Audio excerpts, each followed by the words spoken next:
4 Makassar, Suara Budaya Sulawesi Selatan.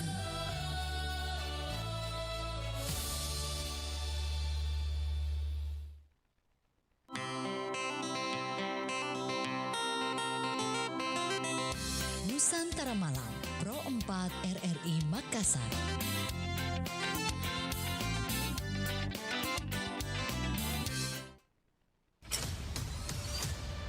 Kabaratna Pro 4.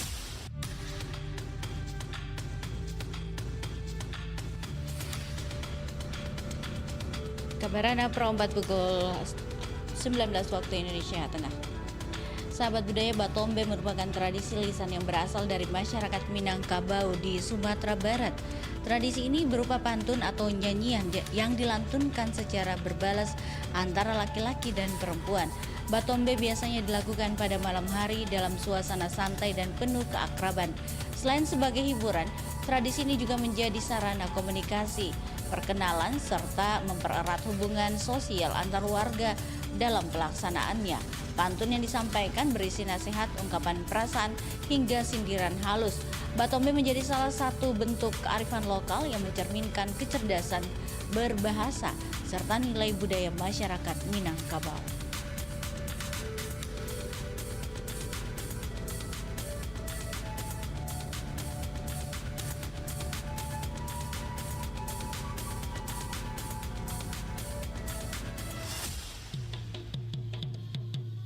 Demikian Kabaratna Pro 4.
Bersiaplah, saat bahagia dinanti telah tiba.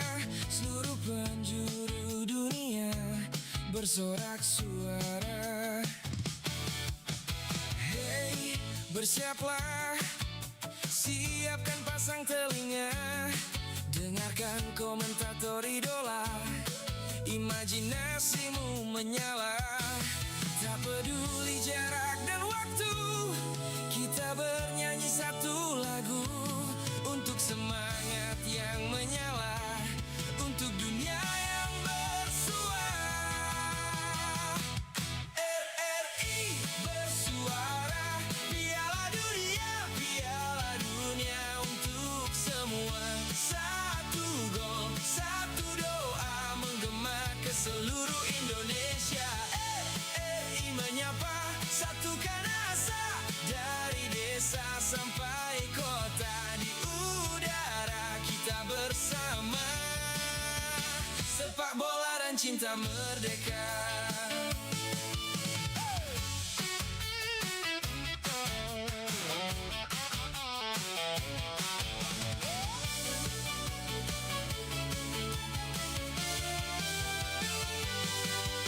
Merah putih di dada kita, walau berbeda tetap bersama. Sepak bola bahasa dunia, RRI suara Indonesia.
Sulawesi Selatan.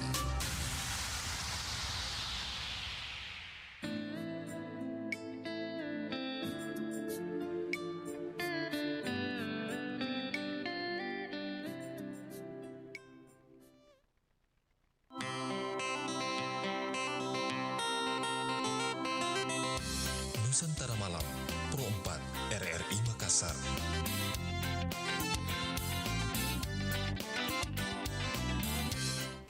Assalamualaikum warahmatullahi wabarakatuh dan selamat malam sahabat budaya di mana saja berada. Kita berjumpa malam hari ini di Apresiasi Budaya dan alhamdulillah saya sudah bersama narasumber yang hadir bersama kami di studio Pro 4 RRI Makassar. Malam hari ini kita bersama narasumber ada Bapak Syamsuddin Awing, beliau adalah Direktur Pinus. Dan hari ini kita akan bicara tentang mendorong perlindungan lingkungan berbasis ekologi. Kita menyapa beliau. Assalamualaikum, selamat malam Pak Syamsuddin. Baik Bu, waalaikumsalam warahmatullahi taala wabarakatuh. Apa kabar Pak? Alhamdulillah baik-baik. Baik ya Pak ya. Cuaca baik ini. Iya, alhamdulillah. Iya. Baik, malam hari ini kita akan bicara tentang mendorong perlindungan lingkungan berbasis ekologi Pak. Dan nanti kita akan bahas lebih jauh ya Pak ya tentang apa itu mendorong perlindungan lingkungan berbasis ekologi. Sesaat lagi Pak Syamsuddin kita akan kembali untuk berbincang bersama Bapak. Kita dengarkan dulu satu kelong berikut ini. Baik Mbak.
Nusantara Malam masih bersama Anda.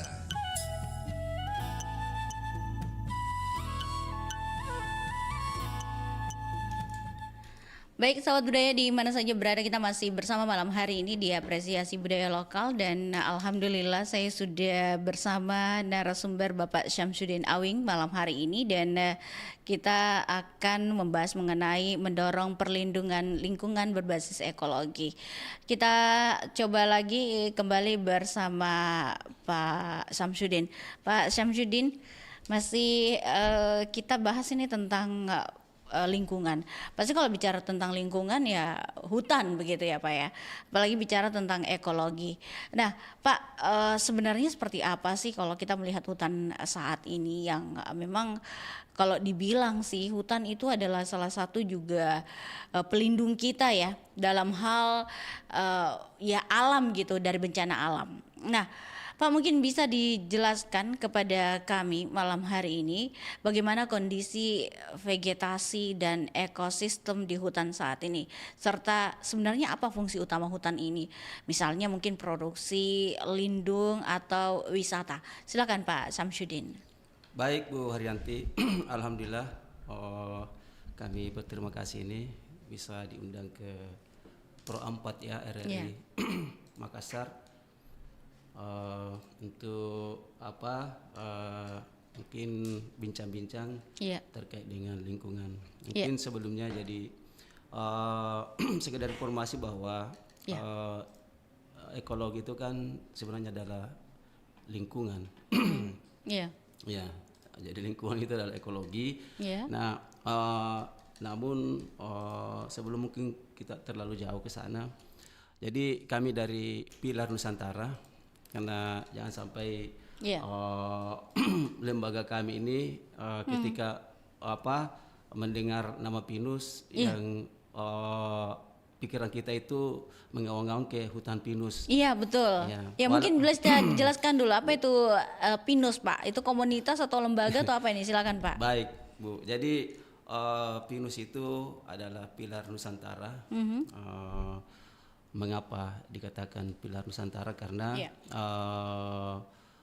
kita mau seluruh suku, seluruh warga negara, seluruh bangsa di Indonesia ini tentu kita harus bersatu dalam Pilar Nusantara. Jadi bermacam-macam suku, bermacam-macam bangsa, tetapi kita satu, yaitu dalam satu pilar dalam kenusantaraan. Jadi itu walaupun mungkin secara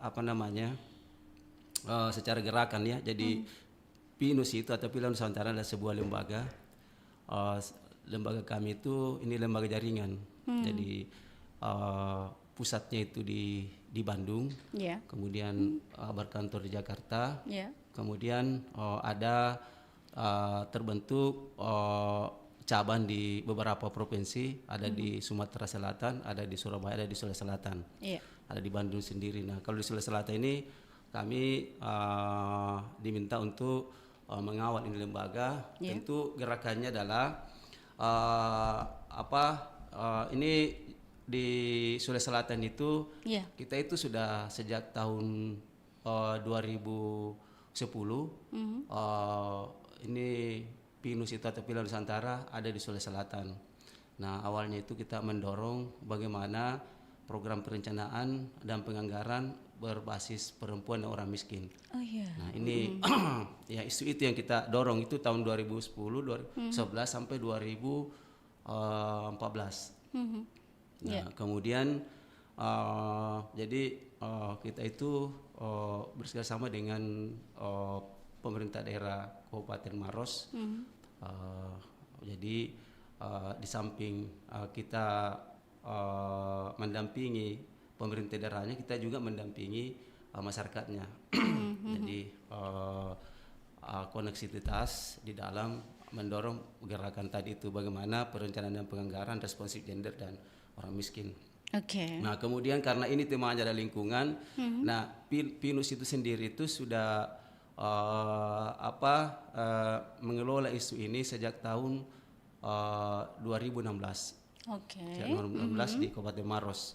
Iya. Nah, kita mendorong pada saat itu bagaimana lingkungan ini bisa kita semua ikut berpartisipasi di dalam pelestariannya, baik pemerintahnya maupun masyarakatnya.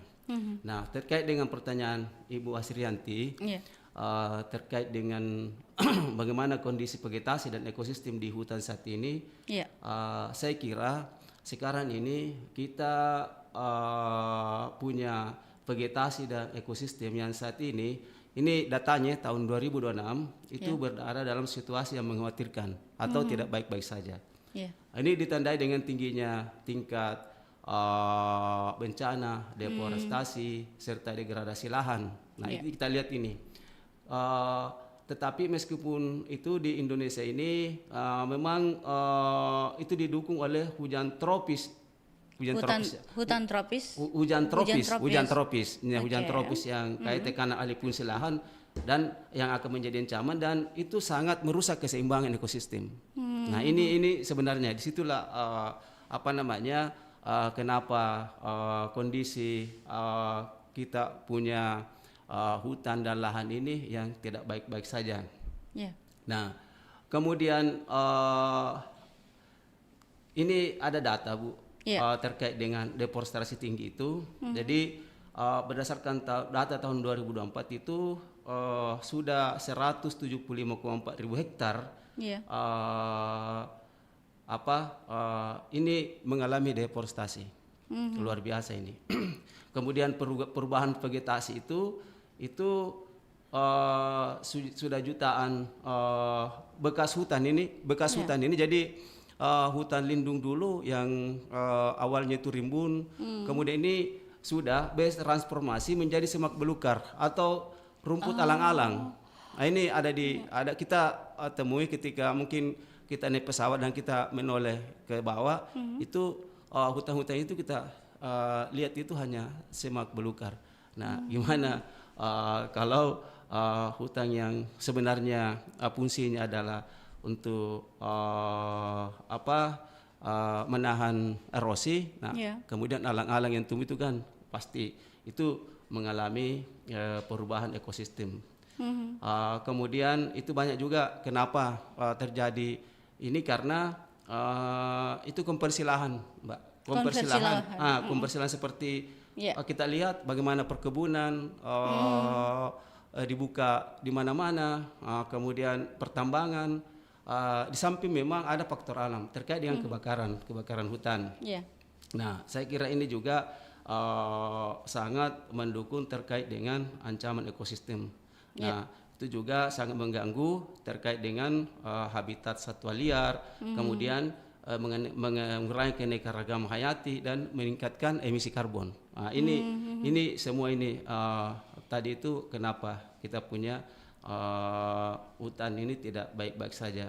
Kemudian tentu ada juga upaya-upaya perlindungan yang sudah dilakukan oleh pemerintah, tetapi ini tidak seimbang dengan percepatan itu tadi kerusakan hutan di mana-mana. Itu menjadi yang kita lihat, fakta kita lihat, dan kita ini hanya menunggu gimana bencana itu akan terjadi. Tetapi itu kan sebagai manusia yang hidup, tentu kita harus berusaha bagaimana supaya meminimalisir ini persoalan tadi deforestasi dan degradasi. Baik, Pak, kalau selama ini apa saja langkah-langkah mandiri yang telah Pinus lakukan atau komunitas Bapak sendiri lakukan untuk menjaga kelestarian lingkungan dan keanekaragaman hayati di area hutan? Jadi yang kami lakukan sebagai lembaga yang ikut terlibat di dalam isu-isu hutan dan lahan ini. Jadi kami ini mendampingi masyarakat. Jadi ada lokasi pendampingan kami ini yang menjadikan pilot project itu di Kabupaten Maros. Misalnya di lokasi Tempo Bulu. Di lokasi Tempo Bulu itu ada dua desa, namanya Desa Ujung ujungnya Maros itu sudah berbatasan dengan kalau di sebelahnya itu sudah Malino. Namanya tempat itu namanya Desa Bontosomba dan Desa Bontomanurung. Nah, itu kami ke sana tahun 2016 itu kami masuk di situ mendampingi masyarakat di sekitar kawasan hutan itu di dalam memberikan edukasi terhadap masyarakat itu gimana ya kira-kira kita menjaga dan melestarikan hutan itu. Nah, salah satu strategi adalah kami kebetulan kami mendapatkan kerjasama dengan Desa Foundation. Desa Foundation ini adalah sebuah lembaga internasional yang mendapatkan pendanaan dari UKCC Kingdom itu. Kita diberi support untuk memfasilitasi terbentuknya perhutanan sosial. Jadi salah satu strategi itu tadi, salah satu strategi bagaimana hutan-hutan ini bisa terjaga. Jadi ya tentu yang dulunya hutan lindung itu kan dilarang kita masuk di sana. Betul. Dilarang itu nanti periodenya SBY itu tahun 2014 Presiden kita itu memberikan ini melalui yang kebijakan ya kebebasan terkait dengan jika bagaimana ada masyarakat di kawasan hutan itu yang memang sumber utamanya kan di hutan. Nah, terus dilarang masuk. Bagaimana bisa mereka hidup? Nah, salah satu adalah kita memberikan izin, ada izin usaha perhutanan sosial. Jadi ini izin kelola. Jadi yang bisa diambil adalah hasil hutannya, bukan kayu ditebang, tetapi hasil hutannya. Nah, itu hutan ini ternyata itu di dalamnya itu sangat terdapat sebuah emas ya, kalau di Tambang itu emas. Kalau di sini ini kan banyak sekali misalnya rotan, misalnya madu, misalnya getah pinus, misalnya aren. Ini kalau dikelola dengan baik ini luar biasa. Nah, ini yang kami lakukan itu mendampingi mereka untuk membuat bersama menyusun proposal pengajuan izin. Karena izin ini harus di kementerian. Jadi kami damping mereka dan lahan di sana misalnya kalau di Bontosomba itu ada 300 hutan desa yang melalui kan skema perhutanan sosial itu ada kan namanya hutan adat, ada lindung, perhutan HKM hutan kemasyarakatan, ada namanya hutan desa, ada hutan kemitraan. Nah, di sana kami lakukan bersama kelompok itu untuk mendapatkan izin namanya hutan desa. Itu luasnya itu 310 hektar. 300, itu bisa dikelola selama 35 tahun. Nah, 35 tapi setelah itu bisa lanjut lagi. Nah, inilah salah satu strategi pemerintah untuk menjaga dan melindungi hutan itu. Kalau kita di Sulawesi Selatan tidak berpengaruh ya, karena yang punya hutan itu hanya berapa. Bagaimana kalau di Aceh? Bagaimana kalau di Sumatera? Bagaimana di Kalimantan? Nah, di sana itu ketika ini dibiarkan, tidak ada upaya mendapatkan izin masyarakat keluar yang ada di sana, maka orang luar yang masuk ini. Maka itulah di sana itu banyak terjadi pengusaha-pengusaha kaya masuk di sana mengklaim bahwa ini kerjasama dengan pemerintah di sana mengklaim bahwa inilah wilayah saya. Nah, itu sebenarnya menjaga itu. Nah, kalau sudah ada izin perhutanan sosial, maka otomatis wilayah itu menjadi wilayahnya masyarakat yang ada di sana dan ada akan pelihara. Tidak boleh lagi ada orang yang masuk. Nah, ini salah satu strategi nasional pemerintah mulai dari SBY sampai Jokowi itu 12,7 juta hektar itu untuk mendapat ada 12,7 juta hektar hutan itu diambilkan izin perhutanan sosial. Tetapi ternyata sampai akhir periode itu kan tidak bisa hanya 5 juta hektar itu karena memang di dalam pengajuan isi itu kan sangat banyak kendala-kendala teknis di dalamnya karena melibatkan dari unsur KPH, unsur balai perhutanan sosial dan juga kementerian kehutanan dan lingkungan hidup. Nah, itu sebenarnya, Mbak. Oke, baik. Nah, Pak, bagaimana Bapak melibatkan masyarakat sekitar untuk ikut melindungi hutan melalui pendekatan yang ramah lingkungan, bukan sekedar penjagaan fisik saja ya. Apalagi kan kalau kita tahu lah hutan-hutan kita saat ini ya banyak yang sudah bukan hutan lagi, Pak. Iya, sudah dipadati dengan perumahan begitu. Oke, silakan Pak Samsudin. Nah, itu dia. Jadi ini fakta bahwa saya sejak tahun 2016 kami masuk di wilayah desa Bantumanur itu ujungnya Kecamatan Tumpuk Bulu Maros. Iya, oke. Pada waktu itu kan ujung ke sana itu. Saat itu kan untuk masuk di sana itu aksesnya itu jalan bebatuan. Ya, jalan bebatuan, tetapi sekarang ini kan memang sudah cor sampai di dalam, tapi tidak sampai ke sana itu. Nah, ketika tidak bisa dipungkiri bahwa kan ini kan manusia bertambah, semakin akses jalan masuk, maka tentu masyarakat baik yang ada di sana maupun di luar sana masuk di situ membeli lahan, dan itu ada perubahan tadi fungsi lahan yang dulunya kebun menjadi perumahan, dan itu terjadi. Dan itu juga salah satu upaya percepatan itu tadi degradasi, karena apalagi kondisi ini tuh kondisi di hulu sungai, misalnya sungai, apalagi ini kan di Maros itu Lekuk Paci ini kan salah satu sumber air itu, air yang minum kita itu. Nah, kalau di sana sudah banyak perumahan, bagaimana bisa air itu bisa tersedia? Nah, kami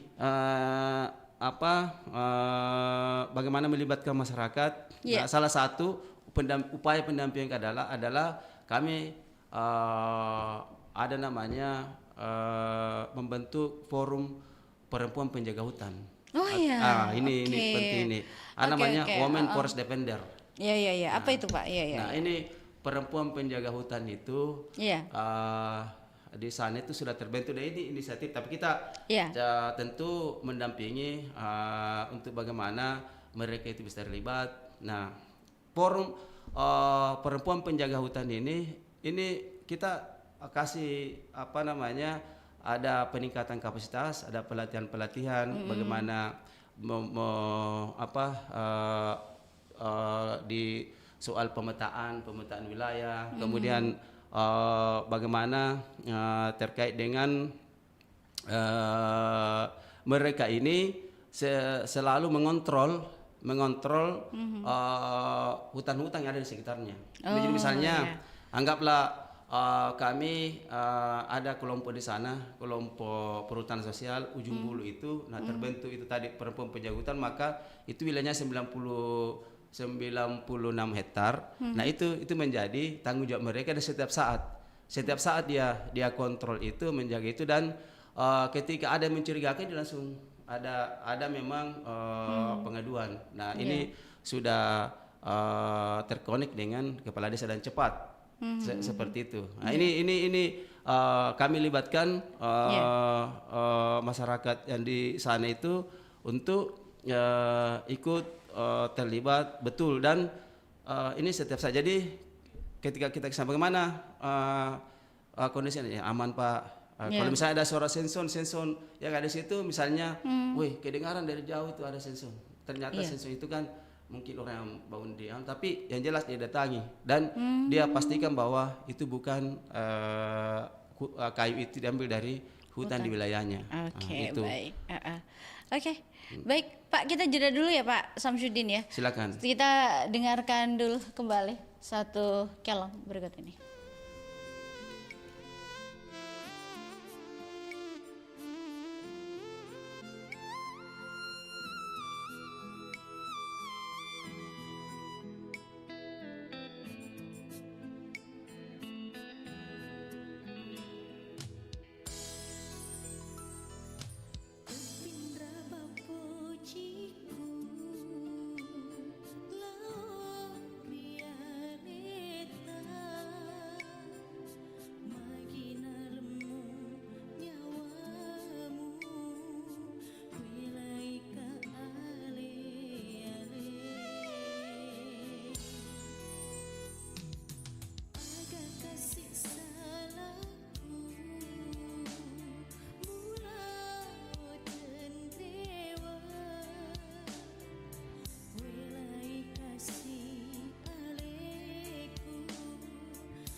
selalu ngotot sama pendapatmu.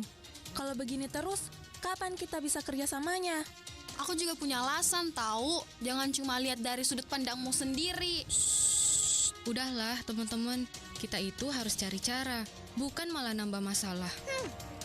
Betul. Tapi aku nggak yakin kita bisa nyatu kalau begini terus. Kalian lupa, nilai keindonesiaan mengajarkan kita untuk saling menghargai, toleransi, dan persatuan. Mungkin kita emang harus belajar dengar satu sama lain. Kalau nilai saling menghargai dan persatuan mulai hilang, kira-kira Indonesia akan jadi seperti apa ya?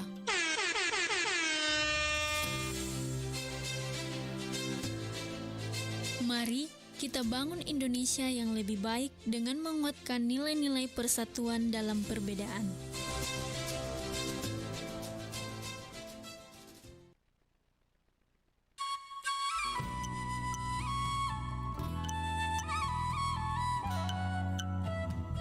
Anda masih mendengarkan Nusantara Malam Pro 4 RRI Makassar. Baik sahabat budaya di mana saja berada, kita masih bersama Pak Syamsuddin malam hari ini dan masih bicara terkait dengan hutan yang memang sangat kita butuhkan begitu. Dan hutan ini adalah salah satu juga tempat di mana makhluk hidup itu tinggal, ada dan juga berkembang biak ya. Dan bukan hanya hewan tapi juga tumbuhan ada di sana begitu. Dan tumbuhan ini adalah makhluk yang memang juga dibutuhkan oleh manusia. Baik, Pak Syamsuddin, kembali lagi. Jika ada lahan yang mulai kritis atau rusak, pendekatan ekologis seperti apa Bapak dan komunitas tak pilih untuk memulihkan kembali kesehatan lahan tersebut? Silakan Pak Syamsuddin. Terima kasih Bu. Jadi ya terkait dengan lahan kritis atau lahan rusak yang ada di wilayah dampingan kami. Iya, di Maros Pak ya, mohon di maaf. Di Maros itu iya. Kami sekarang ada upaya penanaman tanaman di wilayah-wilayah kritis itu. Jadi ya seperti yang saya sampaikan tadi bahwa kami ini kan mendapat dukungan ya anggaran dari di Asia Foundation. Iya. Kami itu sudah melakukan penanaman. Kami namakan pemulihan aset pemulihan lahan berbasis aset. Jadi kalau bahasa sehari-hari itu namanya rehabilitasi hutan dan lahan. Kami itu sudah melakukan penanaman di 50 hektar di tiga titik kelompok perhutanan sosial di sana itu di Desa Bantamanurung. Yeah. Nah, kami di sana itu menanam ada aren, pohon aren, ada mahoni, ada damar, ada alpukat, ada pala, dan di dalam skema pelaksananya itu kan ini betul-betul partisipatif. Partisipatif karena kita libatkan masyarakat mulai dari awal sampai dengan monitoring dan evaluasi. Jadi kita tidak hanya memberikan bantuan bibit, tetapi kita memastikan bahwa bibit itu harus ditanam. Dan setelah ditanam, kita memastikan bahwa bibit itu harus dipelihara. Nah, seperti itu yang kami lakukan. Dan kita ada namanya Padiatapa. Nah, Padiatapa itu urun rembuk dengan masyarakat. Jadi kita inventarisir lahan-lahan yang kritis, kemudian identifikasi siapa kelompok yang punya di situ, kemudian kita rembukkan apakah masyarakat mau menanam dan jenis bibit apa yang mau ditanam. Jadi kita meminta masyarakat untuk memilih. Kalau memang mereka tidak siap untuk ditanami lahannya, ya tentu kami tidak lakukan itu. Tetapi kalau masyarakat mengatakan ya kami siap tanam dan tolong dibelikan bibit ini, ya itu kita belikan. Kemudian alhamdulillah itu sekarang sudah umurnya itu sudah masuk 8 bulan. 8 bulan sekarang ini dan ini sudah tinggi, ada yang sampai 1,5 meter tingginya, dan dipastikan bahwa setelah dia tanam mereka ikut memelihara setiap hari, karena memang itu kita sepakati dari awal bahwa mereka siap memelihara itu, dan pertumbuhannya itu dari berapa ya, kalau di kelompok misalnya di Karya Baru itu kami tanam 1920 bibit, kemudian di Tanah Tebulu itu 5.600, kemudian di Ujung Bulu itu 2.230 bibit itu sampai saat ini itu sampai 70-80% yang tumbuh. Nah, itulah bedanya dengan program-program yang dilakukan oleh pemerintah yang selama ini misalnya ada bantuan bibit, tapi di bibit itu ditaruh di rumah kelompok, ketua kelompok, kemudian ketua kelompok ini menghimbau kepada anggotanya bahwa sekarang tanam ini. Nah, itu kan dipastikan tentu mungkin ada yang tertanam tapi hanya sekian persen. Kami ini bisa menjamin bahwa apa yang kami lakukan itu karena partisipatif, masyarakat yang merancang, kemudian masyarakat yang melaksanakan penanaman itu, dan masyarakat yang memelihara. Nah, itulah kondisi sekarang, dan alhamdulillah kalau jadi itu di sana kan lebih dominan alpukat, maka mungkin 2-3 tahun ke depan itu 3-4 tahun ke depan itu di sana itu banyak alpukat. Dia akan menjadi sentra alpukat dan aren di Tompok Bulu Maros. Oke, baik. Nah, Pak, adakah atau apakah ada teknologi praktek tradisional tertentu yang Bapak dan komunitas tak terapkan untuk memastikan bahwa aktivitas manusia di dalam hutan ini tidak merusak struktur ekologi tanah? Iya, jadi sebenarnya kalau teknologi itu kan boleh kata tidak ada. Tetapi yang kami lakukan praktek-praktek tradisional itu bukan terus, ini kan adalah program yaitu bagaimana memaksimalkan karena tadi itu kan kita sudah bentuk perhutanan sosial, jadi ada izin perhutanan sosial, kemudian pasca izin itu ada namanya kelompok usaha perhutanan sosial. Jadi terbentuk kelompok usaha perhutanan sosial ini itu disinilah kelompok-kelompok itu mempunyai bidang usaha untuk komoditas tertentu. Misalnya ada memang KUPS gula aren, ada KUPS madu, ada KUPS getah pinus, seperti itu, ada KUPS agroforestry. Ini salah satu memastikan bahwa hutan itu tetap terjaga, karena mereka itu kan mengambil hasil hutannya saja, bukan kayunya, bukan menebang, tetapi hasil hutannya itu tadi itu yang diambil dan dikelola. Kemudian di dalam pendampingan itu kami lakukan ada pelatihan pengelolaan produk, kemudian ada pelatihan pengemasan, kemudian pelatihan pemasaran. Jadi otomatis kelompok-kelompok ini ada pendapatan ekonomi yang itu menjadi sumber kesejahteraan masyarakat di sana. Oke, baik. Baik, Pak, yang berikutnya, apakah ada kendala atau apa kendala terbesar yang Bapak dan komunitas tak hadapi dalam menjaga fungsi ekologis hutan? Misalnya mungkin resiko kebakaran hutan, alih fungsi lahan, atau keterbatasan biaya operasional, Pak. Oke, silakan, Pak. Ini menarik ini kayaknya ya.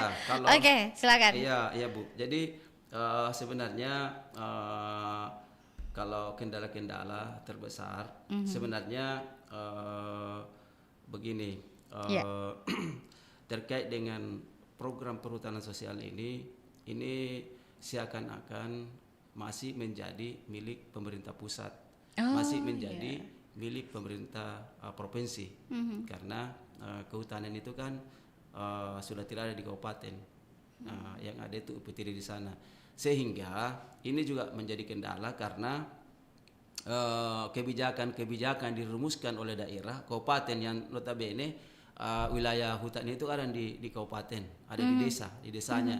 Tetapi ini belum menjadi program prioritas yang perlu juga penanganan di kabupaten. Maksudnya penanganannya itu mungkin direncanakan bagaimana pemberdayaan masyarakatnya, kemudian bagaimana anggaran-anggaran itu juga bisa tersentuh untuk perhutanan sosial.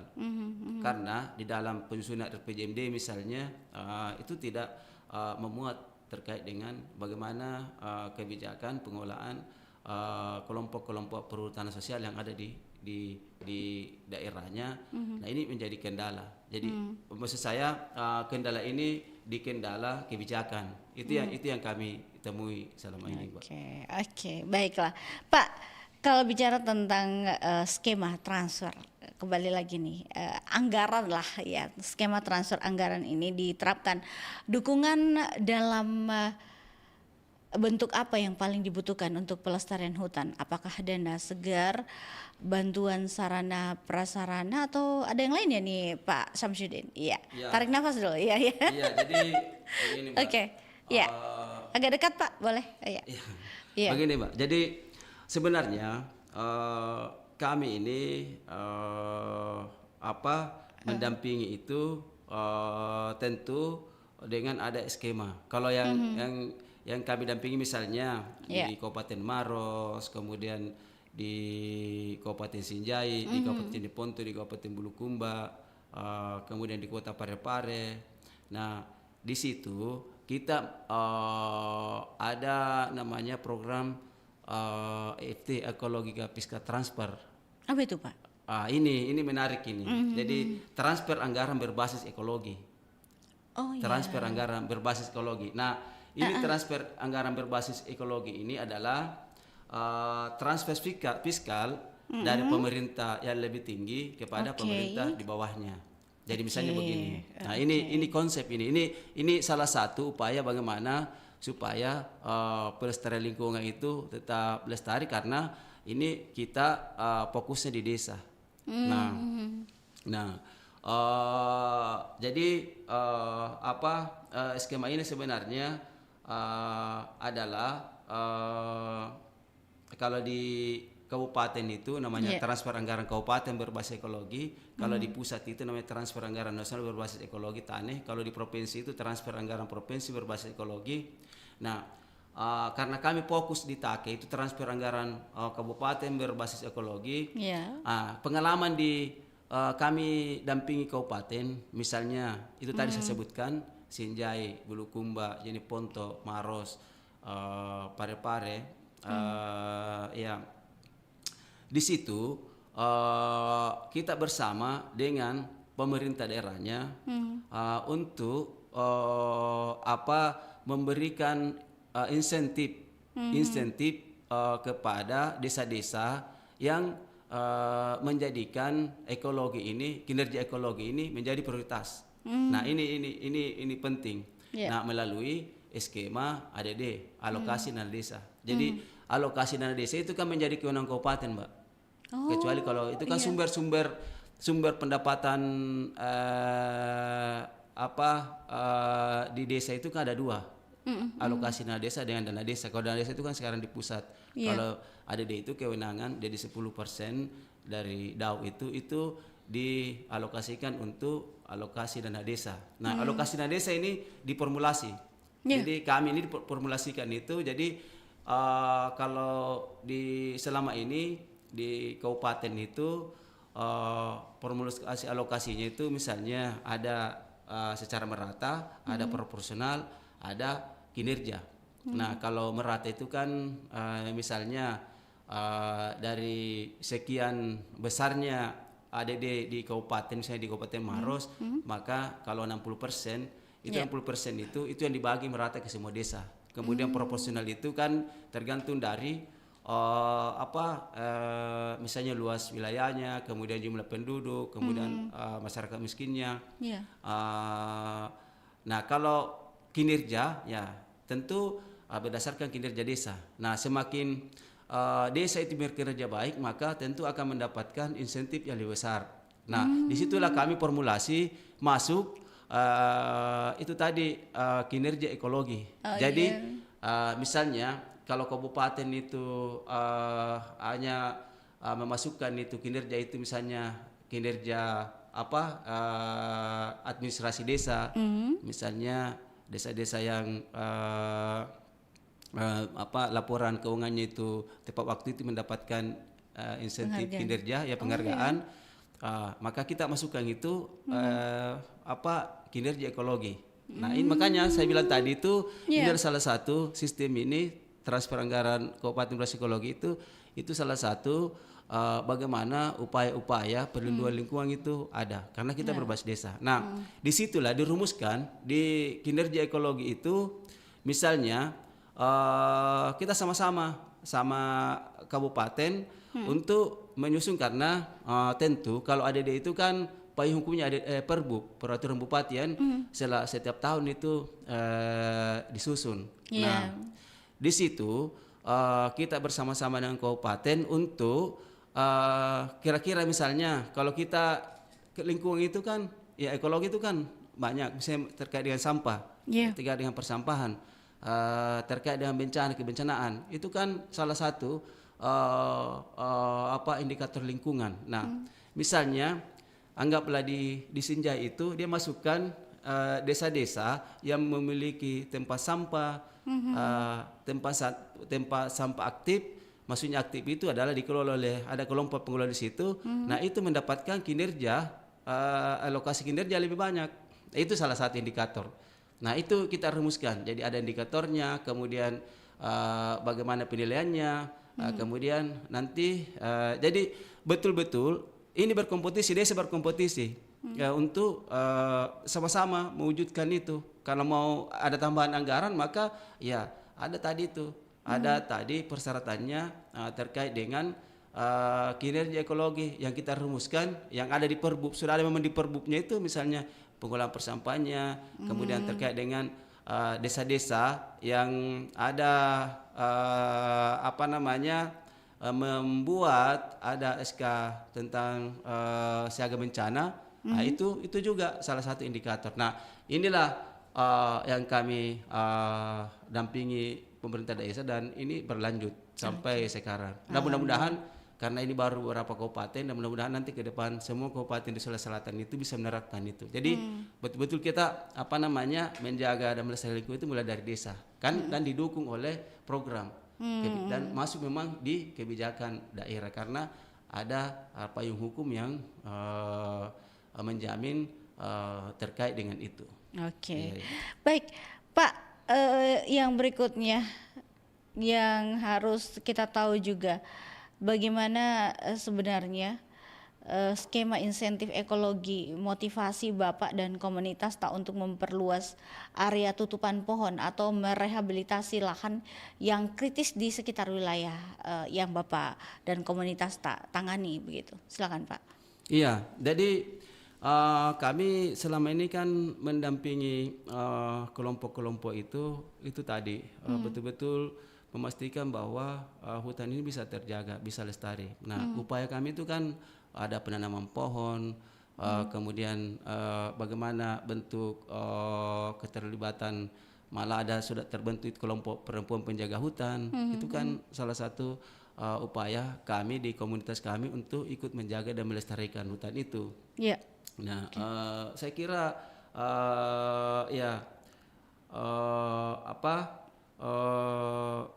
di Sulawesi Selatan ini memang tidak semua kabupaten itu yang ada hutannya itu ada pendampingan. Makanya kenapa ini penting ada pendampingan seperti kami ini karena di situ betul-betul kita mengedukasi masyarakat di sekitar hutan supaya dia betul-betul ikut menjaga dan melestarikan hutan itu, menjaga kebakaran. Kan ini kan bisa diminimalisir ketika itu ada pendampingan seperti kami ini. Oke, baik. Pak, yang berikutnya bagaimana harapan Bapak terkait dengan proses penyaluran dana tersebut agar benar-benar sampai ke tingkat tapak atau pengelola hutan dan tidak berhenti di birokrasi tingkat atas. Yang berikutnya yang perlu Bapak sampaikan mungkin apa saran utama Bapak bagi pemerintah dalam merancang skema transfer anggaran agar lebih membumi dan efektif mendorong pemilik lahan swasta atau masyarakat untuk tetap mempertahankan hutan mereka. Silakan Pak, dua langsung dijawab. Iya, saya kira terkait dengan Dekat Pak. Iya, terkait dengan penyaluran dana. Oke. Ya, penyaluran dana ini kan kami memang tidak sampai ke situ. Misalnya ada dana yang kami salurkan ke masyarakat itu tidak ada, tapi kami betul-betul mendorong bagaimana peningkatan kapasitas baik pemerintah maupun masyarakat untuk ikut melestarikan hutan itu. Jadi tidak ada anggaran, tetapi yang terjadi memang kan sekarang ini banyak juga anggaran-anggaran dari pemerintah itu yang disalurkan ke masyarakat, kelompok-kelompok masyarakat yang tinggal di hutan, di sekitar hutan itu memang harus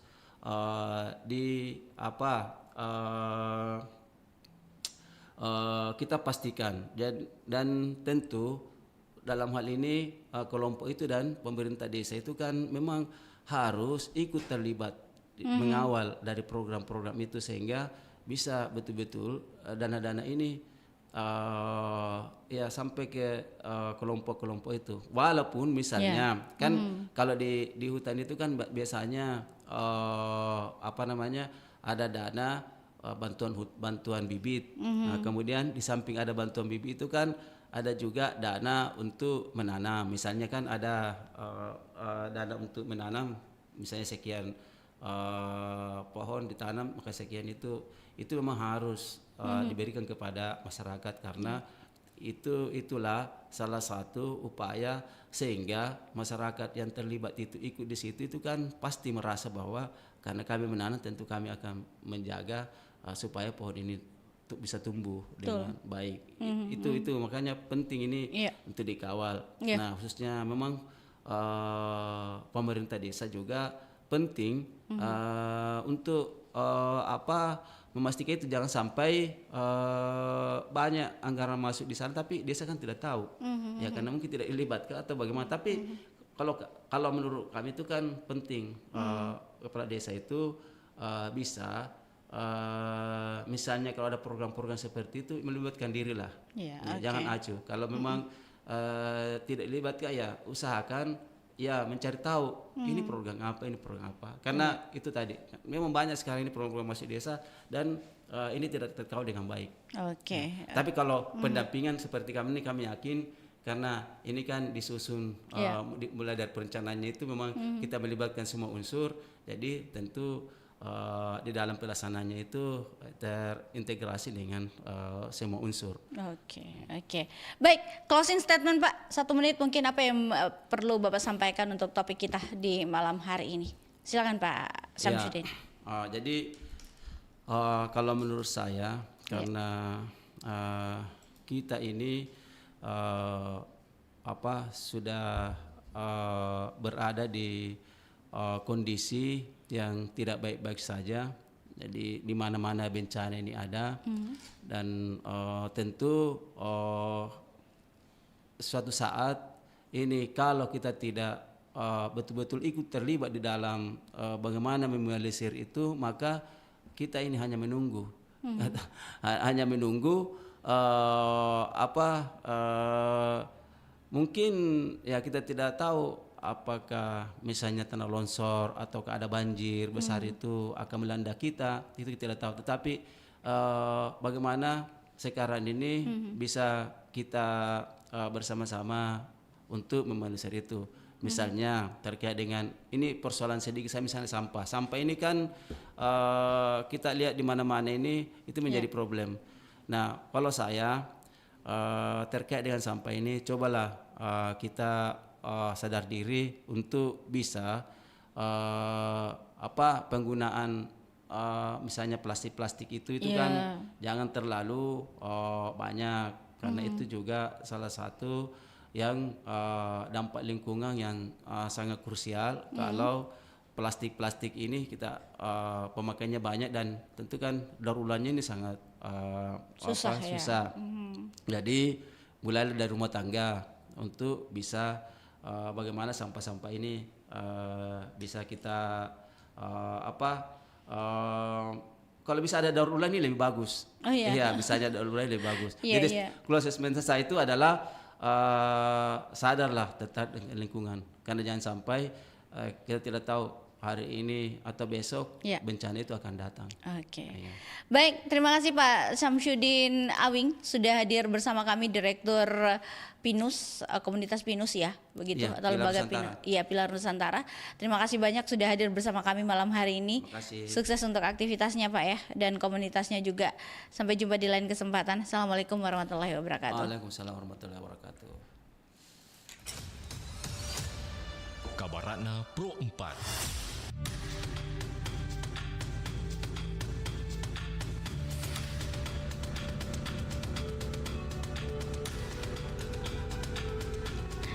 Kabar Anda per 4 pukul 20 waktu Indonesia Tengah.